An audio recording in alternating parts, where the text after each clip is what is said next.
네, 오늘 주님께서 주신 말씀은 디모데전서 5장 17절부터 21절까지 말씀입니다.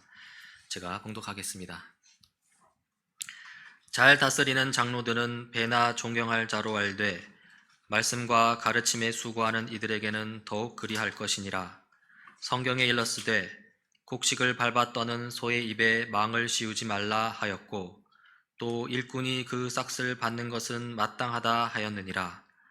장로에 대한 고발은 두세 증인이 없으면 받지 말 것이요 범죄한 자들을 모든 사람 앞에서 꾸짖어 나머지 사람들로 두려워하게 하라. 하나님과 그리스도 예수와 택하심을 받은 천사들 앞에서 내가 엄히 명하노니 너는 편견이 없이 이것들을 지켜 아무 일도 불공평하게 하지 말라. 아멘. 예, 오늘 우리 김원수 집사님이 장로로 장립이 되십니다. 그동안에 참 오랫동안 아주 묵묵하게 그러나 충성스럽게 교회를 잘 섬겼기 때문에 교우들이 그 사실을 인정하고 그다음에 초대해서 노회 장로 시험에 합격하고 오늘 본격적으로 장로의 임무를 수행하게 되었습니다. 장로가 된다는 건 참 축하할 만한 일이라고 저는 생각합니다. 첫째, 우리 성도들의 인정을 받았다는 사실, 그게 쉽지 않죠. 그리고 그보다도 앞으로 교회와 성도를 더 잘 섬길 수 있는 위치를 갖게 됐다는 것. 물론 평신도로도 얼마든지 교회를 위해서 또 성도들을 섬길 수가 있습니다만은 또 조금 더 넓은 범위 또 님에서는 좀 더 큰 권한을 가지고 섬기면은 더 많이 더 잘 섬길 수가 있게 될 겁니다. 그리고 또 교회 그 성도들에게 모범도 보여야 되고 사회에서 그래도 장로라 하면은 조금 우리가 점잖게 행동해야 되지 않겠습니까? 그런데 그런 압력이 사실 우리에게 도움이 됩니다. 내 멋대로 내버리면 아무래도 좀 조심을 적게 되는데, 내가 그 장로다 그러면은 조금 조심하게 되지 않습니까? 그렇게 함으로 자기 자신도 모르게 성숙해지는 겁니다. 그래서 자기가 훨씬 더 경건하게 되는 그 가능성이 생기게 되는 겁니다. 이 모든 것을 생각할 때 정말 축하받을 만한 일이고, 성경도 디모데전서 3장 1절에 이 말은 옳습니다. 어떤 사람이 감독의 직분을 맡고 싶어 하면 그런 훌륭한 일을 바란다고 하겠습니다. 이 말을 하는 걸 보니까 교회 안에서 일종의 속담 비슷하게 이런 말이 돌아다니는가 봐요. 그 내용이 뭔가 하니까 어떤 사람이 감독의 직분을 맡고 싶어 하면 그런 훌륭한 일을 바란다. 그런 그 표현이 교회에 아마 유행했던 것 같습니다. 그런데 바울 사도는 그 말 옳다. 그 말이 옳다.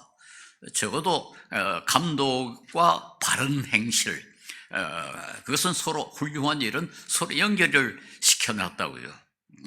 다른 말 말해서 훌륭한 일을 많이 해야 감독이 될 수가 있고, 감독이 되면은 훌륭한 일을 많이 할 수 있는 가능성이 생긴다. 우리가 그렇게 이해를 해야 되겠죠. 근데 여기에 그 감독이란 말과 장로란 말이 막 혼동이 되어 있기 때문에 여러분 좀 잘 모르실 겁니다만, 초대교회에서는 이 두 표현이 같은 직분을 뜻합니다. 감독과 장로는 같습니다. 그리고 장로에는 또 그때는 잘 다스리는 장로와 말씀을 가르치는 장로로 그렇게 구분이 되어 있습니다. 그래서 오늘날 그 목사님은 가르치는 장로고, 그 외에 우리 그 장로들은 소위 치리하는 장로고 다스리는 장로고, 그걸 성경의 어떤 곳에는 감독이라고 그렇게 표현이 되어 있습니다. 그래서 감독에 해당하는 말은 곧 장로에 해당한다, 그렇게 이해하면 되겠습니다. 그런데 오늘은 저는 우리 김현수 앞으로 장로님이 교회를 어떻게 섬겨야 될 것인가, 그 말보다는 오히려 교회가 장로를 어떻게 대우해야 될까. 제가 이 처우란 말을 사용한 것은 예우라 하면 조금 높이는 거고, 또 그대로 막 표현할 수도 없고, 잘하는 건 잘한다, 못하는 건 못한다. 이렇게 어떻게 처우해야 할까? 좀 중립적인 그런 표현을 사용을 했습니다. 이것도 성경의 본문에 가르치고 있거든요. 그러니까 성경이 가르치는 것에 대해서는 우리가 좀 경청을 해야 되지 않겠습니까? 그리고 이 말씀을 우리가 순종하면은 결과적으로 교회 질서도 잡히고 교회도 평온해질 수 있기 때문에 이 말씀도 한번 생각해 보는 것이 좋겠습니다. 물론 장로도 흠이 없고 훌륭해야 하지만은 장로에 대한 교인들의 태도도 제대로 됐어야지. 그 어느 것도 잘못되면은 역시 엇받자가 생기고 교회의 평화가 깨어질 것입니다. 예를 들어서 교인들이 장로를 잘못 뽑아놓으면 장로가 엉터리가 될 거 아닙니까? 저는 옛날에 어떤 지방의 어느 교회 한 가봤는데요, 아주 훌륭한 교회였습니다. 소위 추록송들에서 일제시대에 그 감옥에서 고통을 많이 당한 아주 존경받는 목사님이 개척한 교회인데요, 교단에서 아주 모범적인 교회인데 제가 방문했을 때는 완전히 초토화가 돼 있어요. 교인들은 떠나고 교인들은 완전히 실망에 젖어 있고, 근데 딱 장로 한 사람 때문이에요. 제가 너무 그때 충격을 받아가지고 서울 용동교회에 돌아와서 장로 재신임제를 도입을 했습니다. 장로들도 이래서는 안 되겠다, 몇 년마다 재신임을 받도록 하자. 얼마나 그때 충격을 받았는지 모릅니다. 그래서 우리가 장로를 잘 뽑아야지, 잘못 뽑으면은 우리 모두에게 큰 재앙이 됩니다. 그리고 또 장로가 훌륭해야 교회가 훌륭해지고, 훌륭한 교회라야 좋은 장로를 뽑습니다. 그래서 성도들도 장로에 대해서 올바른 태도를 갖는 것이 필요하다, 그렇게 생각합니다. 그래서 오늘 저는 이 성경이 가르치는 17절부터 21절 한 절 한 절 그 내용을 좀 설명을 해보겠습니다. 17절에는 잘 다스리는 장로들은 2배로 존경을 받아야 된다, 이렇게 가르치고 있습니다. 장로들이 그들의 임무를 잘 수행하고 효과적으로 잘하면은 존경해야 된다, 그렇게 가르치고 있죠. 여기 2배란 말은 뭐 여러 가지 해석이 있습니다만 일반적으로 많이 충분하게 존경하라. 장로가 그 일을 잘할 때는 정말 존경할 줄 알아야 된다, 그렇게 가르치고, 그래야 교회 질서가 유지되고 또 그렇게 그 존경받는 장로들은 존경받기 때문에 더 존경받게 되는 그런 상황이 벌어지지 않겠습니까? 아니, 엉터리를 존경하면은 더 엉터리가 되겠죠. 그리고 잘하는 장로들을 존경하지 않으면 장로들이 실망할 거 아닙니까? 그러니까 또 더 훌륭하게 되지 못하니까 잘하는 분은 정말 좀 존경을 해가지고 더 존경스럽게 되도록 하고, 존경스럽지 못한 분은 그거 안 되겠습니다, 그렇게 해가지고 제재를 받도록 하는 것이 결과적으로 장로에게도 유익하고 교회에도 유익하다, 이렇게 말할 수 있습니다. 그래서 이 지도자와 비지도자 사이에는 계속되는 상호작용이 일어난다, 이렇게 말할 수 있죠. 즉 비지도자들이 지도자들에게 잘하면 지도자들이 훌륭해지고, 훌륭한 지도자들은 또 비지도자들을 훌륭하게 만들게 되는 겁니다. 그래서 좋은 공동체에서는 좋은 지도자가 나오게 돼 있고, 좋은 지도자가 있으면 공동체가 또 훌륭하게 된다, 이렇게 말할 수 있죠. 선거도 그렇습니다. 저는 요즘 우리 국회의원들 그 행동하는 걸 보면은 저 사람들 뽑은 주민들이 수준이 형편없는가 보다, 그런 생각을 갖게 돼요. 저는 이게 좀 확산이 됐으면 좋겠어요. 그래서 국회의원이 비리를 저지르거나 아주 그 수준 이하의 발언을 하거나 행동을 하면은 그 사람을 뽑은 지역 주민들이 창피해서 못 살겠다, 어떻게 우리의 대표자가 저 모양이냐, 그리고 사람들이 저 마을 사람들은 형편없는가 보다, 그리고 저 마을 처녀는 우리 며느리를 받아들이지 않아야 되겠다, 저 나라 총각은 우리 사위로 받아들이지 않아야 되겠다, 이런 분위기가 좀 생겼으면 좋겠어요. 그래가지고 좀 제대로 된 국회의원들이 뽑혔으면 좋겠다, 그런 생각이 듭니다. 부정선거로 당선했다면은 그 부정선거 한 그 사람만 잘못된 게 아니라 부정선거에 가담한 그 부정 때문에 엉터리를 뽑은 그 주민들도 잘못한 거 아닙니까? 그래서 우리 교회 장로님들이 어떤 분이 되는가는 우리 성도들이 어떤 능력을 가지고 있는가, 어떤 그 자질을 가지고 있는가를 반영한다, 이렇게 생각해서 우리가 존경할 분들은 마땅히 존경해야 되고 제재해야 할 분은 제재해야 된다, 이렇게 주장할 수 있습니다. 이 세상의 질서는 법과 제도로 이루어지고 있습니다. 대통령이 국민을 투표로 이렇게 뽑았는 대통령을 뽑았지만은 그 사실만으로 대통령은 상당한 권한을 행사할 수 있습니다. 대통령이 존경을 받으면 훨씬 좋겠지만은 존경 못 받아도 다수에 의하여 뽑혔으면은 마땅히 그 말을 들어야 된다고요. 뭐 경찰이 아주 못된 짓을 해도 물론 법에 어긋나면 벌을 줘야 되겠지만은 행실이 시원찮다 해도 경찰복을 입고 그 수갑을 가지고 이제 손 내놔라면 내놔야지. 너는 존경받지 못하는 경찰이기 때문에 난 말 안 듣겠다, 이렇게 말할 수는 없잖아요. 이 세상의 질서는 법과 제도에 의해서 이루어지고 있습니다. 그리고 이 마키아벨리라는 이 옛날에 그 아주 유명한 말하기 정치 철학자 할 수 있죠. 여러분이 다 들어보실 겁니다만 군주론에 대한 책을 썼는데 거기 보면 존경 그 따위는 필요 없다. 힘이 중요하다. 힘이 중요하다. 그렇게 주장을 한다고요.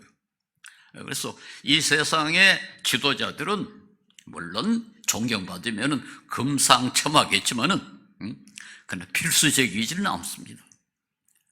그건 권한을 행사할 수 있어요. 그러나 교회는 전혀 다릅니다. 교회는 영적인 지도자는, 교회의 영적 지도자들은 법적인 권위 물론 필요합니다. 교회에서도 우리가 투표를 하고 장립을 하고 이런 그 절차를 거치지 않습니까? 그렇게 일단 장로가 되었으면 장로로 인정을 하고 그의 말을 들어야 됩니다. 그러나 그것만 가지고는 안 된다. 교회는 그것만 가지고는 안 된다. 존경을 받아야 됩니다. 지도자가 존경을 받으면은 피지도자가 순종하기가 얼마나 좋습니까? 뭐 존경스러우니까 뭐 그대로 할 수 있죠. 그런데 그 지도자가 전혀 존경스럽지 못하면 그 말 듣기가 참 힘들겠죠. 제가 이 며칠 전에 참 기가 차는 이야기를 들었는데요. 어떤 어느 정도 고위 공무원이 서울에서 저 지방의 어느 도시로 출장을 갔는데요. 그 지역의 그 기차역에서 자기가 가야 할 관청 사이에는 차를 가면 10분밖에 안 걸린답니다. 그런데 그거 10분을 타기 위해서 이 공무원이 자기 부하 직원에게 관용차를 그 도시까지 4시간을 운전해 가도록 해가지고 기차역에서 기다리다가 그 고위 공무원을 태우고 갔답니다. 존경스럽겠습니까?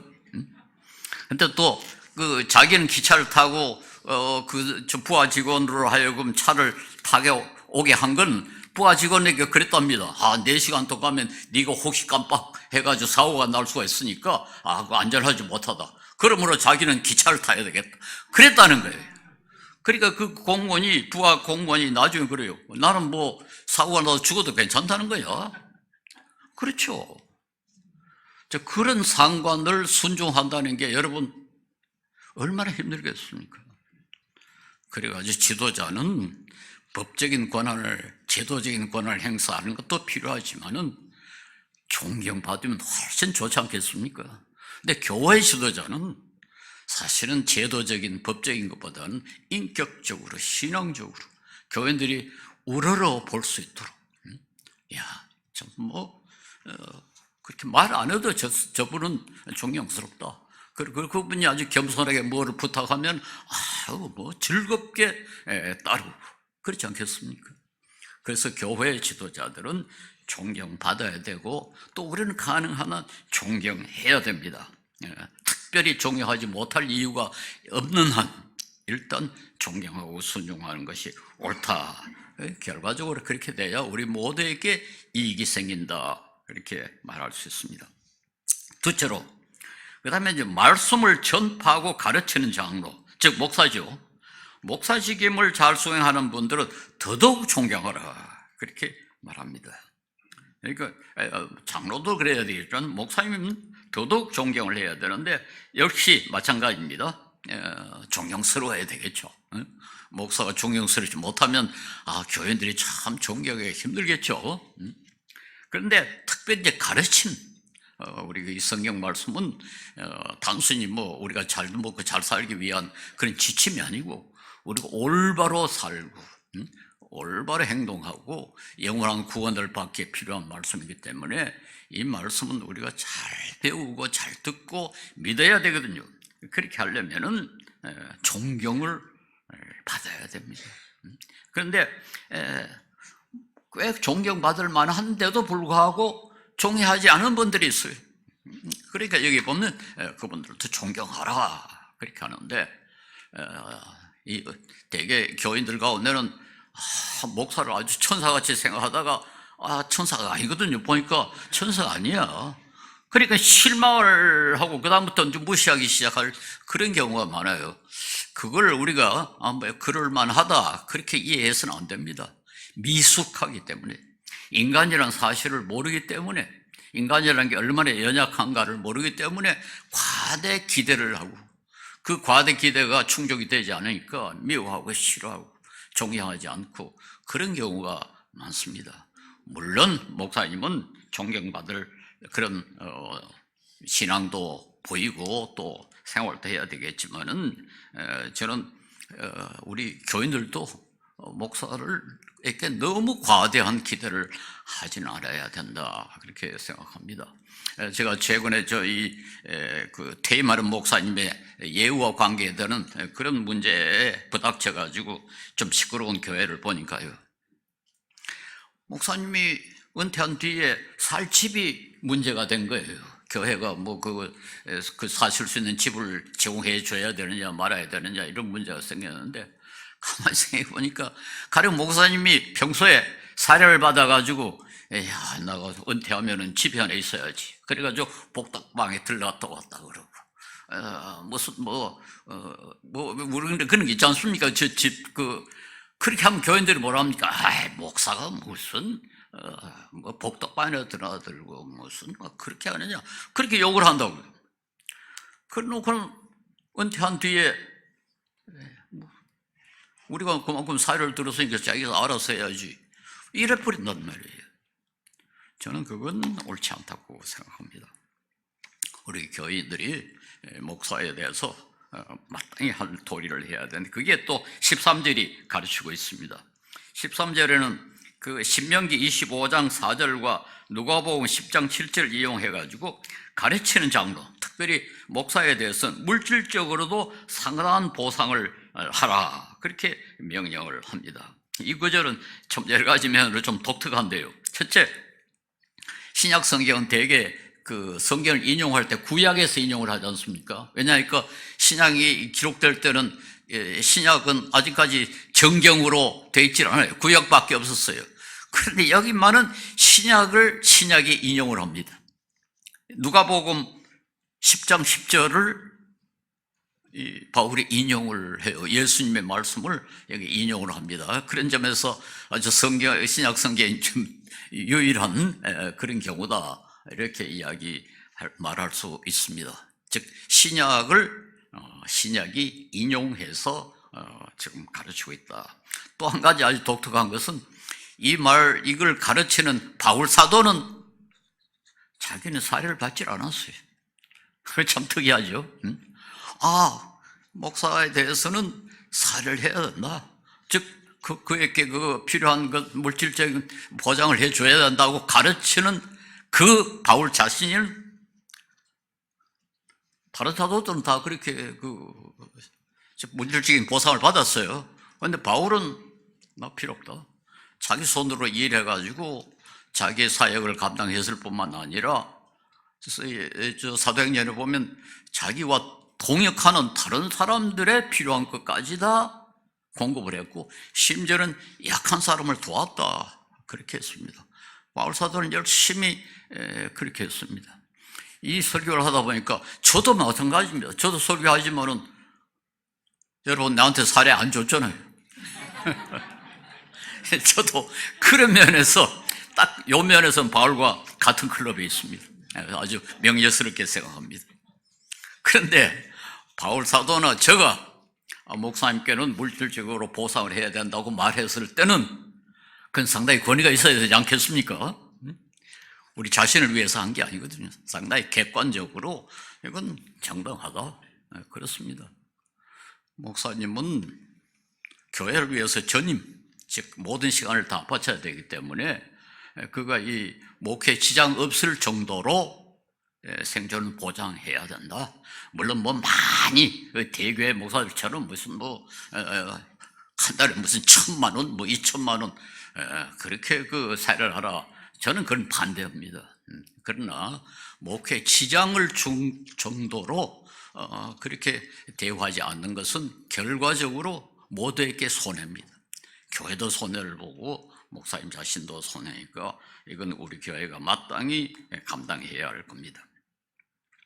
예, 이제까지는 이제 그 목사나 장로에 대해서 긍정적인 우리가 어떻게 참 예우를 해야 될 것인가에 대해서 말하고 있는데 그 다음부터 19절부터 22절까지는 잘못했을 때 어떻게 할 것인가.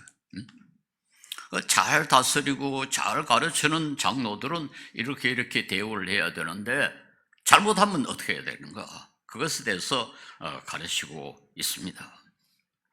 예, 바울 시대나 지금이나 인간은 다 죄인 아닙니까? 그리고 지도자들도 마찬가지입니다. 알렉산더 포프가 이야기하는 것처럼 원래 잘못하는 건 인간이고 용서하는 건 하나입니다. 그 유명한 그 발언이죠. 모든 인간은 다 잘못한다. 그러니까 지도자도 잘못할 수가 있다. 더군다나 지도자는 저 비지도자보다 유혹을 더 많이 받습니다. 소위 그 힘, 권한, 기회를 다른 사람보다 더 많이 가져옵니까? 근데 그 기회를 잘 이용할 수도 있지만 잘못된 이용할 유혹을 더 많이 받아요. 그래가지고 우리 유명한 발언이 있지 않습니까? 모든 힘은 부패할 경향을 가지고 있고 절대적인 힘은 절대적으로 부패한다. 교회 권한도 마찬가지입니다. 아니, 목사나 장로는 평신도보다 조금 더 큰 권한을 행사할 수 있기 때문에 그 권한을 못된 방법으로 이용할 유혹을 더 많이 받는단 말이죠. 그렇기 때문에 잘못할 수가 있습니다. 그런데 그 목사나 장로의 비리를 어떤 교인이 고발을 한다 합시다. 어떤 사람이 말하기를 우리 목사, 아무 목사, 장로가 이런 일을 했다. 그렇게 했을 때 어떻게 해야 되느냐.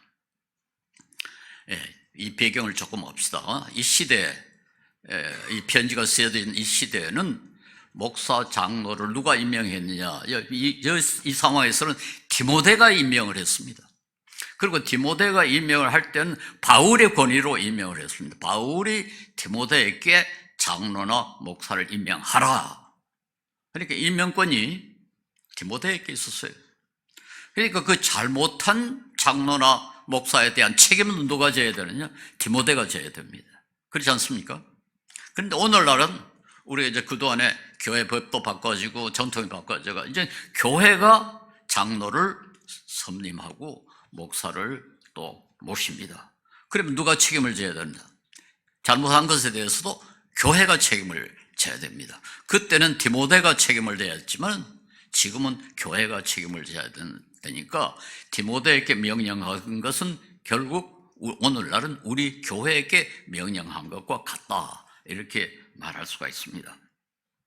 그런데 이 지도자의 잘못은 물론 모든 사람의 잘못은 응당히 그것에 대해 꾸짖고 시정이 돼야 되겠지만 지도자의 잘못은 반드시 고쳐져야 한다. 그건 그렇죠. 일반 시민들의 잘못도 물론 벌을 받고 고쳐져야 되겠지만은 공직자는 좀 권한을 행사하는 공직자는 더 중요한 책임을 지는 공직자는 더 많이 벌을 받고 시정을 받아야 되겠죠. 그래서 여기 20절에 보면 죄를 짓는 자는 사람을 모든 사람 앞에서 꾸짖어서 나머지 사람들도 두려워하게 하십시오. 뭐 단순히 불러가지고 그렇게 하면 안 됩니다 할 게 아니고 사람 앞에 앉혀가지고 잘못했다 하는 것을 끄집고 시정하라고 그렇게 합니다. 이게 소위 일벌백계라고 그런 말이 여기에 해당이 되죠. 예, 제가 표현을 안 하는지 그 다음에 한번 보십시다. 아유, 거기 빠져버렸군요. 우리 옛날 표현에 일벌백계란 말이 있습니다. 일벌백계라면 벌을 하나하나 줌으로써 100명이 그 경계를 받는다. 그랬다 아닙니까? 지도자는 모든 사람 앞에 얼굴을 드러내는 사람이고 모든 사람을 상대로 하기 때문에 그 사람의 잘못은 단순히 개인에게 해당되는 것만이 아니에요. 모든 사람에게 영향을 주기 때문에 모든 사람 앞에서 그리고 또 모든 사람이 그것으로 경계를 받아야 된다. 아주 무섭게 그렇게 요구를 합니다. 그런데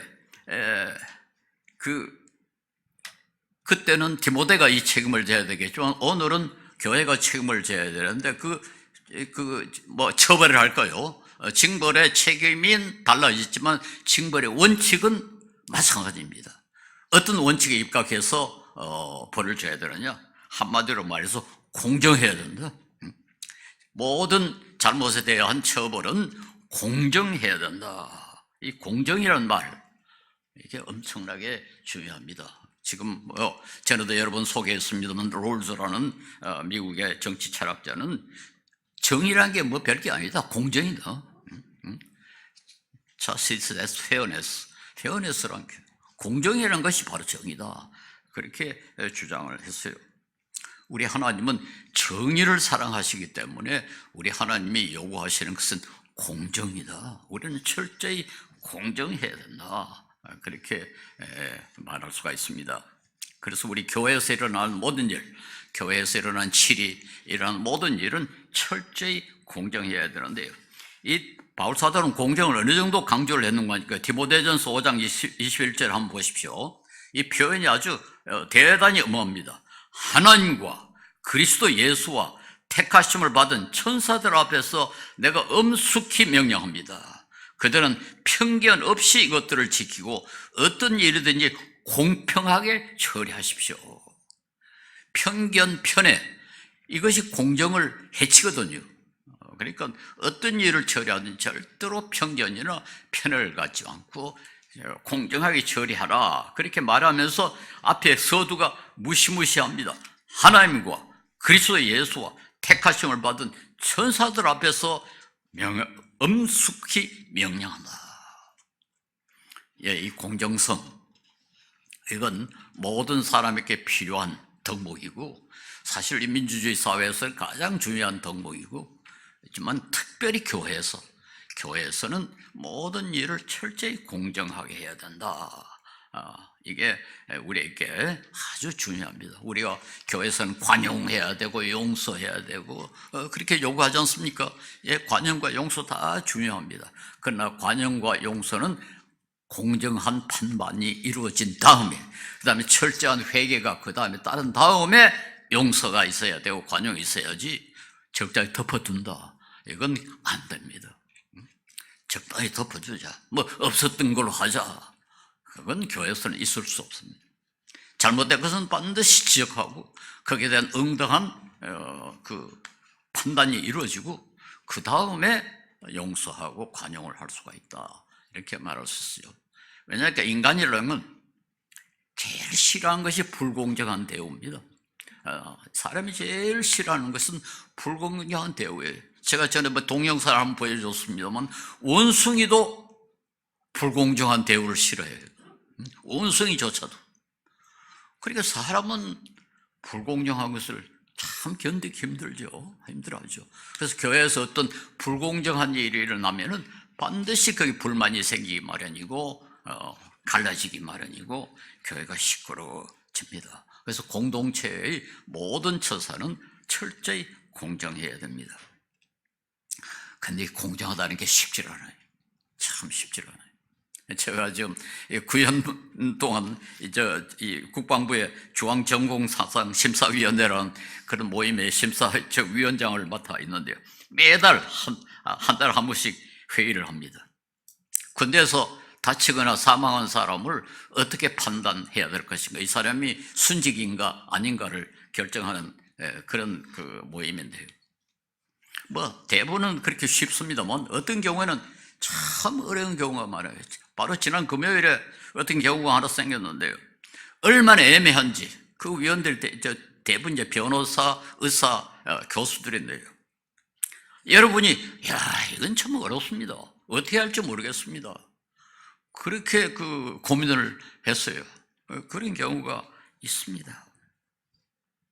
이걸 해결하기 위해서 뭐 온갖 이론이 다 나왔습니다. 아까 소개했던 그 롤스라는 분은 아주 참 특이한 무지의 베일이라는 아주 좀 까다로운 가상적인 상황을 전제로 합니다. 가령 당신이 어떤 모임에 들어간다고 하자 할 때, 그때는 당신은 인간이라는 사실 이외의 모든 것, 내가 어떤 성격을 가지고 있는가, 내가 부자인가, 가난인가, 공부를 많이 했는가, 아닌가, 뭐 유색인인가, 뭐 백인인가, 이런 개인적인 특색은 완전히 없었다고 생각하죠. 난 그것에 대해서는 무지하고 다만 인간이라는 사실만 알고 있다고 하자. 그럴 때 너는 어떤 판단을 하게 되느냐? 그러면 그건 공정하다. 이제 이렇게 주장을 했어요. 그 말은 되죠. 논리적으로 말이 되죠. 우리가 불공정해지는 것은 내가 돈이 많기 때문에 혹은 돈이 없기 때문에 뭐 많이 배웠기 때문에 적게 배웠기 때문에 이런 게 다 영향을 끼치는데 이게 다 없고 그저 나는 인간이다. 그 하나뿐이라는 사실을 전제로 하면 아주 공정한 판단을 내린다. 말은 옳은데 그게 실제로 지켜지기가 참 어렵지 않습니까? 그거 어렵습니다. 그래서 이제 민주주의 사회에서는 대개 뭘 가지고 결정을 하는 거예요? 다수결. 여러 사람이 다수가 결정하는 것이 그게 공정이다. 그리고 이번에 지난 금요일에 그 모임에서도 이게 참 어렵습니다. 그 어떤 변호사 그렇게 제가 대답을 한 겁니다. 바로 그 때문에 우리가 회의를 합니다. 그 때문에 우리가 회의를 합니다. 제가 그렇게 대답을 했어요. 여러분이 그 편견 없이 사심 없이 가능한 한 좀 중립적인 일치에서 한번 판단하십시오. 그래서 이게 뭐 우리가 위원이 9사람인데 9사람이 다수결을 결정하면은 비교적 공정해집니다. 우리가 민주주의에서 하는 방법이 그거 아닙니까? 또 다수에 의해서 결정된 법을, 규칙을 만들어가지고 그 규칙에 따라서 판사가 교육받고 훈련받고 시험에 통과한 판사가 결정을 하고 그것도 3심제 대법원까지 가게 하고 혹은 또 어떤 때는 전원합의제, 뭐 혼자서가 아니라 헌법재판소 같은 데는 전원합의제 이렇게 해가지고 가능한 한 중립적으로 공정하게 판단을 하자. 이거 우리 민주주의입니다. 그 민주주의라는 것이 여러분 공정을 얼마나 중요시하게 하는가 하는 걸 알 수가 있죠. 그런데 성경은 그런 제도를 다 말할 수는 없고 요구하는 게 뭔가니까 두세 사람의 증인입니다. 두세 사람의 증인. 한 사람이 이 사람이 뭐 나쁘지 됐습니다 하는 거 가지고는 안 된다. 적어도 두 사람, 바람직하게는 세 사람 혹은 그 이상 이런 사람들이 이 사람이 좀 나쁘지 됐습니다 하면은 그거는 어느 정도 믿을 수 있다. 그 시대는 뭐 그 이상 어떻게 말할 수 없었던 것 같아요. 어쨌든 신명기 19장 15절이나 마태복음 18장 16절에 보면은 두세 사람의 증인이 있으면은 그 말을 들어야 된다고 되어 있고 오늘 본문에 5장 19절에도 두세 사람의 증인이 있을 때는 그걸 심각하게 받아들여라 그렇게 주장합니다. 우리 그리스도인들 교회의 일뿐만 아니라 개인적으로도 공정하게 말하고 행동하려고 의식적으로 노력을 해야 됩니다. 우리는 다 어느 정도 이해관계에 관심이 있고 어느 정도 또 편견도 있을 수 있고 뭐 여러 가지 편견을 우리가 가질 수 있죠. 내가 돈이 있는가 없는가, 내가 이 지역 출신인가 저 지역 출신인가, 내가 백인인가 흑인인가, 뭐 내가 공부를 많이 했는가 적게 했는가, 이게 다 우리의 판단에 그 영향을 미칠 수가 있어요. 그 사실을 알면은 그 사실을 알고 노력하면 좀 극복할 수 있습니다. 나는 돈이 많기 때문에 자연히 돈 많은 사람의 편을 들 수 있겠다는 걸 알면은 그 다음부터 조심을 해야 된다는 거예요. 나는 유색인종이기 때문에 거기에 나의 판단에 영향을 줄 수 있다는 사실을 알고는 더 조심을 하자. 그래서 우리가 가능한 한 좀 공정하려고 해야 됩니다. 제가 아주 옛날에 이 다니엘 복지원의 초대 이사장이었고, 사실 우리 다니엘 새시도 교회가 여기에 오게 된 경우도 이제 그분 때문인데, 김경래 장로님, 그분의 말씀을 어제 아침에 들었습니다만 갑자기 생각이 났습니다. 이동원 씨라고 외무부 장관도 하고 대통령 비서실장을 했는데, 그분이 저한테 한번 김경래 장로님에 대해서 말씀을 하시는데요. 이 김경래는 말이에요, 아주 친한 친구인데요, 내한테 비서실장을 할 때 엄청나게 청탁을 많이 했다는 거예요. 이거 좀 봐달라, 저것도 봐달라. 그런데 이상하게 자기 자신을 위해서는, 자기 가족을 위해서는 한 번도 청탁한 일이 없다. 야, 나는 그 말씀도 인상적이었지만, 이동원 씨가 저한테 그 말을 했을 때는 이 사람 좀 특이한 사람이다. 어떤 님에서 김경래 장로님의 경우는 아주 불쌍한 사람 좀 도와줘야 되겠는데 참 억울함을 당하고 있는데, 이게 계장, 국장으로 하니까 이게 한없이 안 돼요. 그때 또 부정이 워낙 많으니까 돈 안 주고는 들어주지도 않고, 그러니까 청와대 바로 이제 호소를 한단 말이에요. 그런 청탁을 이제 많이 했던 거죠. 청탁을 엄청나게 많이 했던. 그런데 자기와 자기 가족을 위해서는 한 번도 청탁한 일이 없다. 저는 그분의 여러 가지 약점에도 불구하고 김경래 장로님을 아주 존경하는 이유가 바로 거기에 있습니다. 우리 그리스도인들 모든 일에 가능한 한 공정하려고 노력을 해야 결국 사람들에게 존경도 받고 그리스도의 증거도 남기고 교회 안에서도 평화를 누릴 수 있습니다. 그리고 오늘 제가 이제 잘못 전달해가지고 22절에 있는 말씀 못 읽었습니다. 거기 보면 아무에게나 경솔하게 안수하지 마십시오, 그렇게 되어 있어요. 남의 죄에 끼어들지 말고 자기를 깨끗하게 지키십시오. 이것도 디모데에게 한 말인데, 이건 이제 오늘날 우리 교회도 마찬가지입니다. 장로를 뽑을 때 아무에게나 그렇게 경솔하게 하지 마라. 우리 지금은 많이 변했습니다만 옛날에는 옛날도 아니죠. 30년 전에는 우리 한국 교회에서 장로 되는 게 이게 벼슬이 돼가지고요. 이게 교회 좀 오래 다니면은 적어도 남자는 반드시 장로가 돼야 한다, 이런 생각이 있는데, 제가 사실 어떻게 하다가 장로가 좀 늦게 됐어요. 그랬더니 동창회 가면 친구들이 너는 벌써 중학교 때부터 예수 믿는다 하면서 아직까지 장로도 못 됐냐고 그랬어요. 그러니까 이 장로 안 되는 게 이게 아주 교회에서는 수치처럼 돼가지고는 이게 교회에서 과시적으로 큰 연보를 하고 무슨 교회에서 이렇게 설치고 그래서 사람들 눈에 띄게 하고 심지어는 성운동까지 하고, 그래가지고 장로가 그렇게 된 장로가 제대로 장로를 하겠어요? 온갖 비리를 다 저질러가지고 걸핏하면 장로가 감옥에 들어가고, 그래가지고 한국 교회의 명성이 다 땅에 떨어지고 그런 일이 많이 생겼습니다. 얼마나 심했든지요. 우리 다니엘 교회와 새시대 교회가 통합할 때 새시대 교회 성도들이 뭐랄까, 우리 장로란 말 쓰지 말자고 그렇게 제안을 했어요. 장로란 말에 워낙 혼이 나가지고는 새시대 이번에 새로 통합된 교회에서는 장로를 아예 말을 또 없애버립시다. 그리고 그때 뭐라고 했죠? 교우여, 그래 하기로 했습니까? 그래서 저는 그게 조금 어색하다. 교우여, 그게 좀 어색하다. 그런데 오늘날 아무도 장로란 말 부르는데 항의하는 사람도 없고, 우리 새시대 교회 교인들도 지금 장로가 많이 됐어요. 그러니까 장로란 말에 대해서 부정적인 생각이 많이 줄어진 것은 참 감사하게도 그동안에 우리 교회 장로님들이 정말 참 모범적인 그런 모습을 보였고, 우리 교인들의 존경을 받았기 때문에 장로에 대한 부정적인 그런 생각이 없어졌습니다. 정말 감사하게 생각합니다.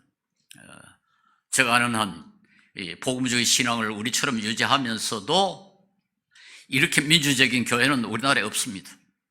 우리나라에서 막 가장 민주적으로 운영되는 교회가 아닌가 생각하고, 그 장로의 권한을 너무 축소시켜가지고는 이제는 그 임기 기간까지도 축소시켜가지고 이제 문제는 장로 수급이 문제가 됐어요. 지금 장로를 구하기가 이제 어려운 이런 상황이 되고 말하는데, 이건 조금 고쳐야 될 것 같습니다. 잘못하면은 교회가 장로 없이 고생을 해야 되지 않나. 제가 네덜란드에 있을 때 제 친구 하나가 아주 철저한 신앙을 가지고 있고 엄청나게 일을 많이 해요.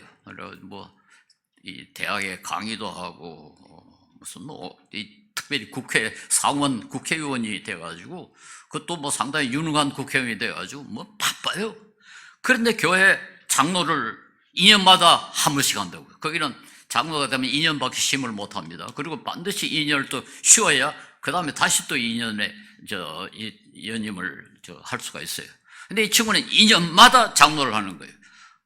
그래서 내가 너는 늘 그렇게 장로를 하느냐 그랬더니, 나도 지금 안 했으면 좋겠는데 할 사람이 없다는 거예요. 교회 사람들 많은데 장로를 하려는 사람이 아무도 없어가지고 내가 하는 수 없이 이렇게 장로를 한다. 그래요. 그 다른 사람들은 뭐 때문에 그렇게 바쁩니까? 그랬더니 낚시하고 여행 가고 그랬더니 아주 바쁜 모양이더라고. 이래서는 안 되겠죠. 이래서는 안 되겠죠. 낚시하고 여행 가기 때문에 장로 못 하겠다. 이런 상황이 되어서는 안 됩니다. 물론 교회 전체의 그 신앙의 열기가 식어졌기 때문에 그런 상황이 벌어졌습니다. 여러분, 장로는 명예로운 직입니다. 우리 더 잘 섬길 수 있는, 하나님을 더 잘 섬길 수 있고 성도를 더 잘 섬길 수 있고 자기가 더 훌륭한 그런 신자가 될 수 있는 아주 좋은 기회입니다. 제가 그래서 마지막으로 한 분을 소개하려고 그럽니다. 사진을 한번 보십시오. 그 앞에 사진을 보십시오. 이게 소위 추록 성도 사진인데요. 일제시대 신사참배를 반대해가지고 감옥에 갇혀서 고생을 하다가 이제 해방이 되니까 석방된 분들이 석방되자마자 그렇게 사진을 찍은 겁니다. 그 중에 뒷줄에 제가 여기에 계신 분들 여러분을 잘 개인적으로 만나 뵀습니다. 뒷줄에 왼쪽에서 세 번째 분이 한상동 목사님이라는 분인데, 우리 교단을 처음으로 시작했다 할 수 있을 정도로 이제 중요한 역할을 하는데, 이번에 설교를 시간에 한번 들은 것이 기억이 납니다. 그 경찰서에 가서 얼마나 두들겨 막 패고 때리는지 정말 힘들더래요. 신사참배 하라고 못하겠다. 그러니까 버티고 있는데 너무 고문을 많이 하니까 나중에 포기해야 되겠다. 신사참배 해버리겠다. 도저히 못 견디겠다. 그런 생각이 탁 들더라는 거예요. 그러면서 하는 소리가, 그런데 내가 목사인데 그 생각을 하니까 못하겠더래요. 만약에 목사가 항복을 해버리면은 그럼 교인들은 어떻게 하겠냐. 그래, 난 못하겠다. 그래서 내가 목사가 아니었더라면 항복하고 신사참배가 나왔을 것이다. 그 말에 저에게 아주 상당히 오랫동안 남아 있습니다.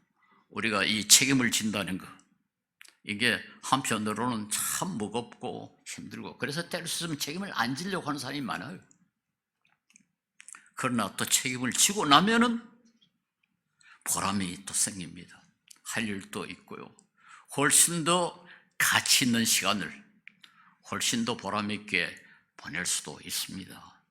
그래서 우리 성도님들, 이 교회 어려운 직분들 너무 기피하려고만 하지 말고 맡음으로써 결과적으로 자기에게도 유익하고 교회도 유익하다는 사실을 인식하고 하나님을 더 잘 섬기고 하나님 앞에서 좀 더 충성스러운 삶을 살 수 있게 되는 계기가 된다는 사실을 또 인식을 하고, 저는 그것이 결과적으로 우리 사회에 이익이 된다고 생각합니다. 저는 교회에서 유익하고 훌륭한 사람이면은 반드시 우리 사회에도 이익을 준다. 공익에 도움을 준다. 다른 말로 말해서 더 훌륭한 시민으로, 단순히 우리 교인들뿐만 아니라 우리 나라, 국가, 인류 전체에 공헌을 한다. 저는 그렇게 믿습니다. 안 그러면 우리가 왜 신앙생활 그렇게 자신 있게 하려고 그렇게 하겠습니까? 신앙생활 올바르하는 것은 저는 공익에도 도움이 된다고 믿고 더 훌륭한 시민으로서 우리가 역할을 할 수 있다, 이렇게 믿습니다. 그래서 우리 장로님들을 존경하고 또 장로님들은 가능한 한 존경받도록 노력하고 충성을 다해서 우리 모두가 같이 자라는 그런 아름다운 열매를 맺을 수 있기를 바랍니다. 기도하겠습니다. 자비로우신 주님, 주님께서 이 교회를 세우시고 충성된 종들을 보내주셔서 오늘까지 이렇게 평화롭고 조화롭게 주님을 섬길 수 있게 하여 주심을 감사합니다. 주님께서 모든 이 종들 한 사람 한 사람 주님께서 축복하여 주셔서 주님의 영광을 드러내며 주님께 더 충성하며 서로 사랑하며 서로 섬기는 아름다운 교회로 자라게 하시고, 지금을 맡은 분들에게 주님께서 더 크신 은혜 베풀어 주셔서 더 잘 섬기며 더 주님께 영광을 많이 돌릴 수 있게 도와주시옵시고, 오늘 장례 받으시는 우리 김현수 장로님 주님께서 큰 은혜를 베풀어 주셔서 우리 교회에 큰 유익이 되며 자신에게도 큰 보람이 있는 이런 경우가 되도록 주님께서 이끌어 주시옵소서. 예수님 이름 받들어 기도 올리옵나이다. 아멘.